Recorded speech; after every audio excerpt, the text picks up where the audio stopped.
Hi, David. Tell us, how can an organization build and sustain a good risk culture? Thank you, Karat. That's a very interesting question, to build and sustain, really two separate questions. I think to build a good risk culture, the answer is really to do a gap analysis. So we start with a diagnostic of understanding our current risk culture. What are the values, beliefs, knowledge and understanding that we currently have about risk in our group or in our organization? And once we understand that, then we need to assess whether that's appropriate, whether that's supporting development of mature behavior towards risk or not. And we then also need to understand how we want to change.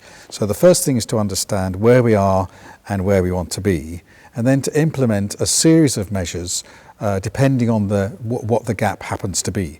So it may be that there are weaknesses in our knowledge and understanding, in which case we could do education and training activities to make sure people have the right areas that they understand and improve their understanding or widen their knowledge.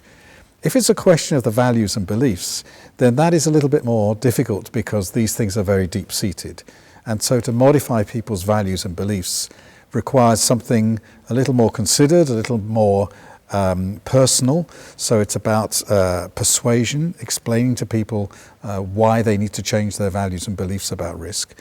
Explanation or education, so that we show people how things could be different, and then demonstration, actually putting it into practice and showing them the implications of a different culture. So to build a good risk culture, we need to diagnose where we are, understand the gap between that and where we want to be, and then take actions to bridge the gap. And you might think that when we get to that point, we're just finished. We can carry on, we now have a good, strong risk culture and we can live with that. But things change. The external environment changes, people change in the organization. And so it's important that we take action to sustain risk culture, because if it's not sustained, then it will naturally decay over time. And people become lazy, people go back to old habits, people cut corners. And so we find that after a while, risk is not managed as effectively as it could be. So it's important that this idea of a gap analysis is repeated in a cyclic way. So we start with a gap analysis. Where are we? Where do we want to be? What is the difference and how do we bridge it? We implement that and let that run for maybe 6 months or 12 months. And then to sustain it, we take another benchmark and say, so where are we now?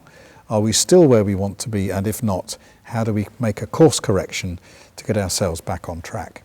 So it's developing and sustaining risk culture is a constant challenge. It's not something you do once and then you're finished. And it's something that if we get it right, it helps us to encourage the right level of risk-taking behavior. If we allow the risk culture to decay, then things can go backwards and we find that people are not doing what they should have been doing, what they learned to do once. So it is a continuous challenge and one which we need to stay on top of. Thank you, David. Indeed, very interesting insights.